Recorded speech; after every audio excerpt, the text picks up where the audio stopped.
Welcome into Outkick the Show, presented by mybookie.ag.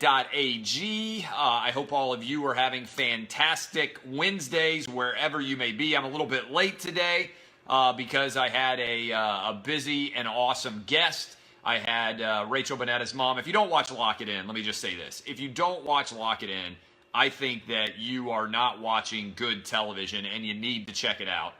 We legitimately like everybody on the show. We have a lot of fun hanging out. So Rachel Bonetta's mom, who lives in Canada, was visiting town. She came out and she swung by the house and hung out with me today. We got a great, awesome video that is up. I would encourage you guys to check it out. If you want to sign up for my bookie, use the code CLAY50. Provided it is legal in whatever jurisdiction you are in. Consult your own legalities as you see fit, depending on what country, what part of the world, where you are. But if you sign up, you get a bonus of 50% by using the phrase CLAY50. All right? So I want to dive in here before I run out and grab dinner. I wanted to talk about the Michael Cohen testimony. I sat and watched much of it today. I was curious to see how it would play out. This doesn't surprise any of you. I am fascinated by the political theater that surrounds everything. So this is a little bit of an Outkick primetime show. Yes, I know it's almost, it's 6:30, a later version than normal. But I had a lot of thoughts on the Michael Cohen testimony. And I want to begin here. I don't think you should have to tell everybody every single political opinion you have. But there has been a lot of discussion about whether or not America today is like 1968. And a lot of people want to say, 2018 was 1968. We're in the same sort of era all over again.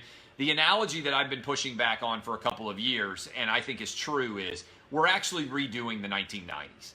If you look at the Bill Clinton presidency, what you really had was a booming economy, almost no really serious issues in the world at large, and a lot of frivolity, a lot of obsession with things that didn't matter very much in the grand scheme of things, and that all came to a screeching halt when 9/11 occurred.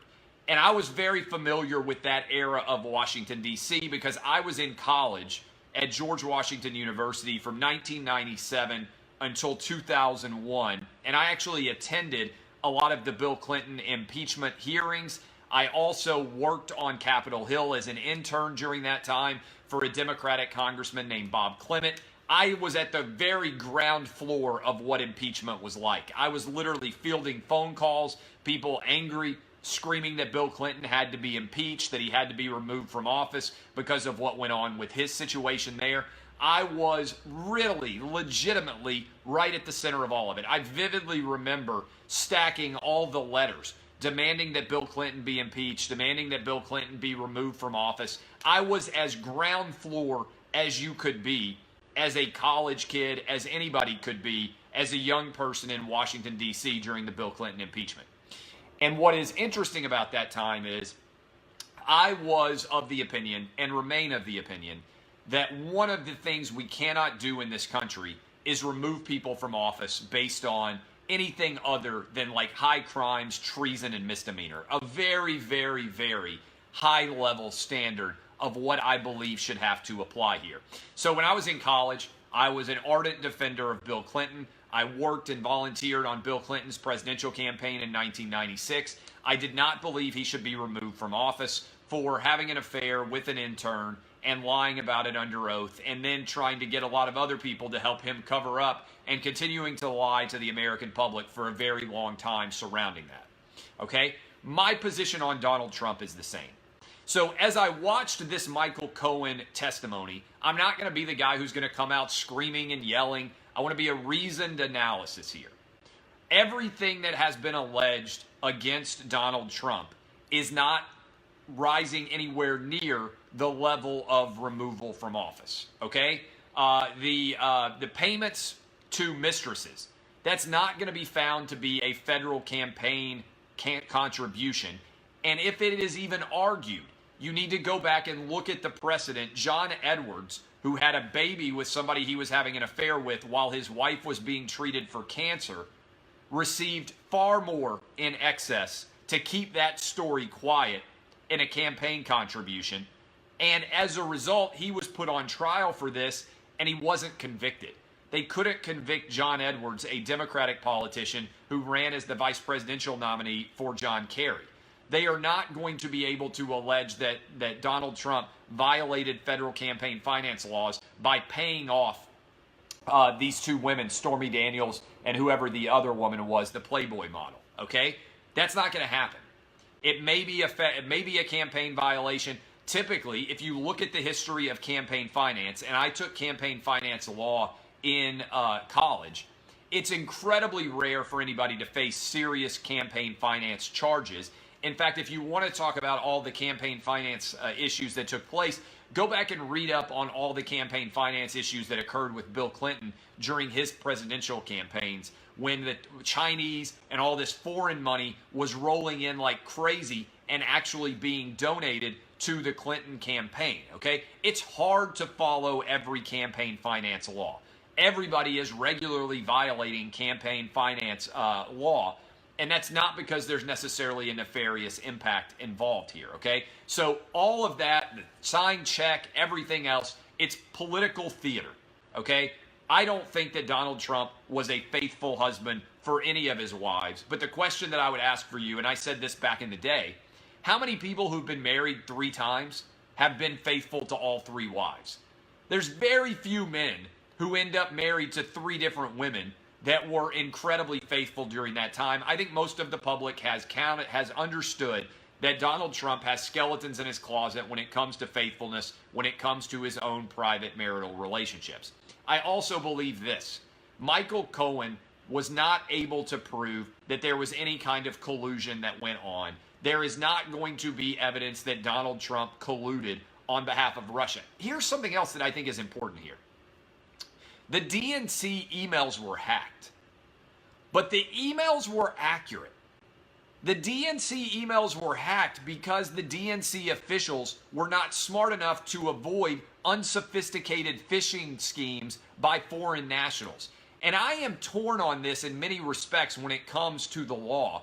I'm surprised there isn't more discussion about the fact that shouldn't we as a public have the right to know that the collusion that was taking place was actually inside the DNC, and it was designed to make sure that Hillary Clinton was the nominee and that Bernie Sanders was not the nominee?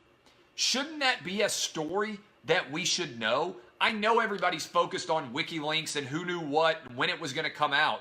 I actually think it helps American democracy when we can see emails that proved that the DNC was not allowing a fully honest campaign to take place. If anybody should be angry about the DNC emails being hacked, it should have been Bernie Sanders supporters, not somehow putting the blame on Donald Trump because it actually ended up getting out publicly. And as I was watching this kabuki theater-like hearing, my mind was blown because Debbie Wasserman Schultz, who actually colluded to give Hillary Clinton the DNC support to ensure that she got the nomination, was there trying to grill Michael Cohen and hold Donald Trump accountable for Russian collusion. What should have been the story, was my mind the only one that was blown that she could be aggressively questioning someone about collusion when the only definite collusion that we know happened is that she colluded to keep Bernie Sanders from being the nominee? Now, I think sunlight is good in situations like these, okay?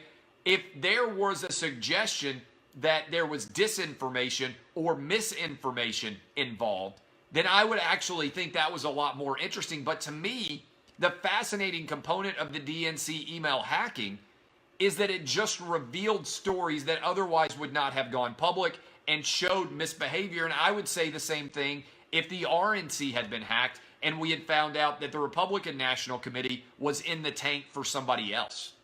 I think that's a big story, and I'm surprised that it's not getting more attention. In other words, is it really a crime when something of major national interest is hacked and it goes public? I don't know the answer to that. Now, I think you can distinguish between that and, say, the Sony email hacking, because I think when North Korea hacked Sony, all of the emails that came out of there were primarily salacious in nature, right?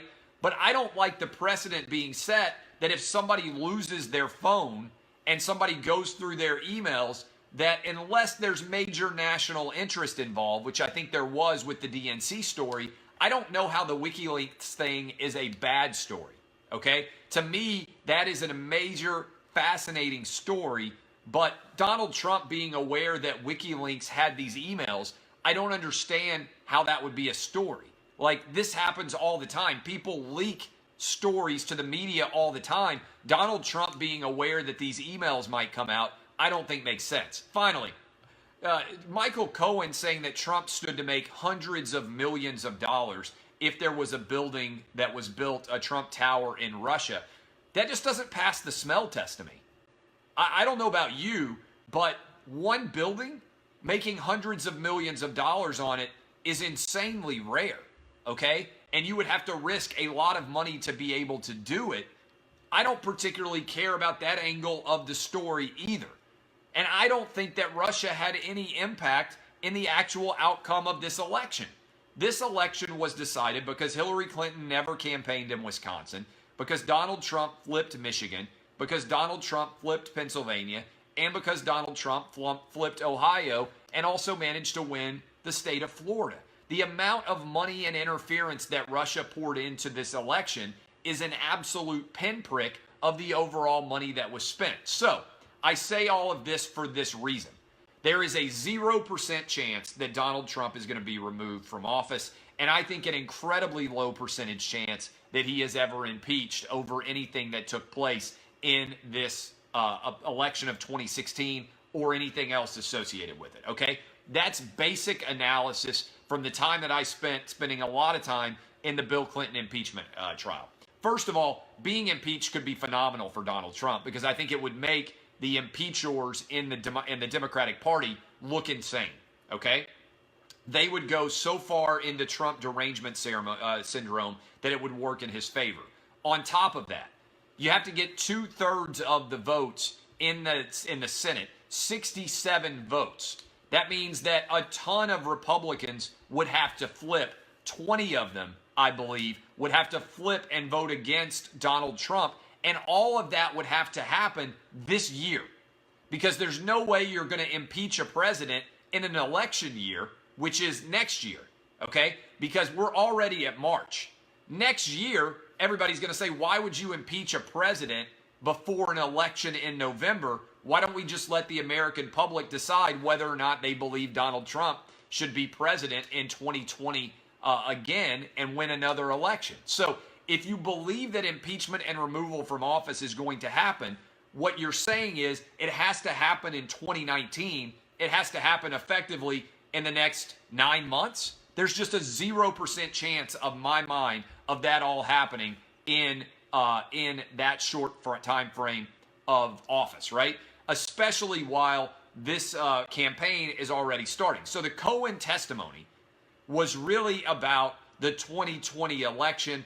I don't think, other than a few crazy people, anybody actually believes they are going to be able to remove him. Now, I want to be able to answer your questions because I got a ton of questions during the course of today, and I'm fascinated by this from a political theater, from a constitutional law perspective, everywhere else. What questions do you guys have about Michael Cohen's testimony today? I'm not interested in your like, oh, Trump's awesome, Trump sucks, like that stuff. I mean, actual substantive questions that some of you might have had from what happened during the course of the testimony today. By the way, Michael Cohen is a worthless witness because he has lied so much. I think he doesn't even know what the truth of his statements are now, okay? So the foreign agent perspective, zero impact. Zero impact here. This is, you're chasing, I understand that some people hate Donald Trump. People who believe that this is going to lead to Donald Trump being removed from office are crazy people. You're crazier than Donald Trump is, beyond a shadow of a doubt. There is zero doubt about it, okay? So it's not going to happen. I'm being rational. You can go follow the crazy people on Twitter that you want to follow. You can go follow the crazy people on Facebook. You can go follow the crazy people who are trying to sell you a bill of goods. I'm telling you, I don't even think he's going to get impeached. And for people who don't understand, impeachment is what happens in the House of Representatives. And I believe that only requires, in fact, I know it only requires a simple majority. And then removal from office is what takes place when there is a trial in the Senate, okay? So you have to have both in order for Trump to be removed from office, and it requires that he get 67 votes from senators, there are 100 senators, in order for him to be removed from office. So I just think that's wild. It's not going to happen. But a lot of people throw around the term impeachment as if it is synonymous with removal from office. It is not. It is not synonymous with removal from office. Impeachment is what happened to Bill Clinton. The House of Representatives impeached him. The Senate refused to remove him from office. And again, I think what Bill Clinton did in office is more significant in terms of high crimes and misdemeanors than anything that Donald Trump has been alleged to have done so far. We know Bill Clinton had an affair with an intern. We know he lied under oath. We know arguably he suborned perjury by helping other people to continue to cover for him. Okay? All of those things are true. We don't really know anything about the Trump situation. I just think the standard that is put in place, I started off this analysis telling you that I had worked on Capitol Hill and I was in college during this whole charade that went on in D.C. I think that there is no doubt at all that Donald Trump will not be impeached and removed from office. All right. By the way, Nick Foles. Now,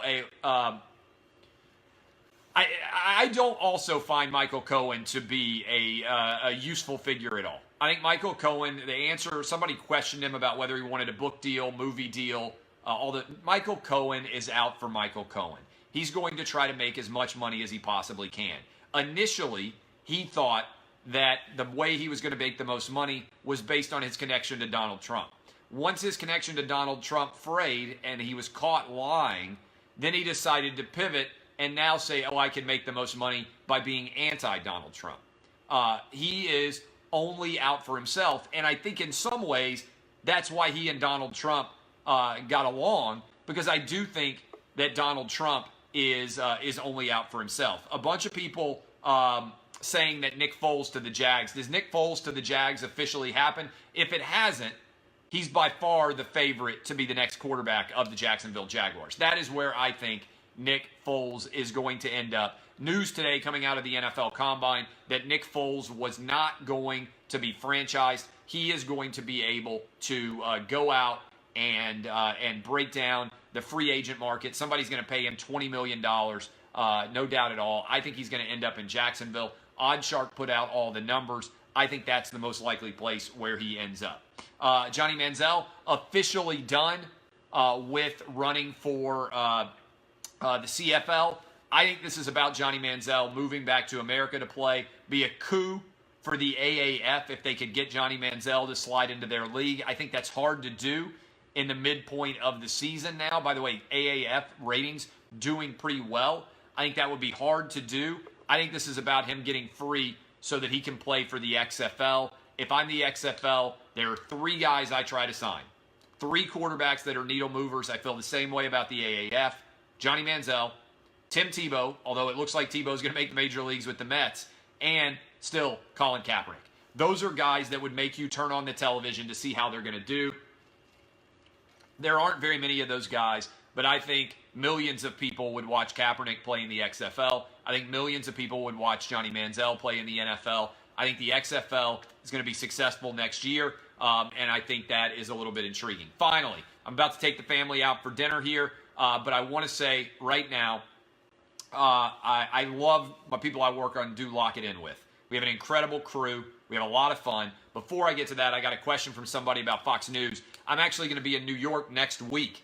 I'm going to be on the Fox News lot in their headquarters, and I'm doing a bunch of Fox News stuff next Friday. Somebody said, when are you going to be on Fox News again? The answer is Friday. I'm doing a bunch of stuff with their new digital offering, Fox Nation. They're bringing me up. I'll do the radio show from New York City on Friday of next week, and then I'm spending all day on the lot there with the Fox News crew. So that should be a lot of fun. I'll be up then for that. We'll see how all that breaks down. All right.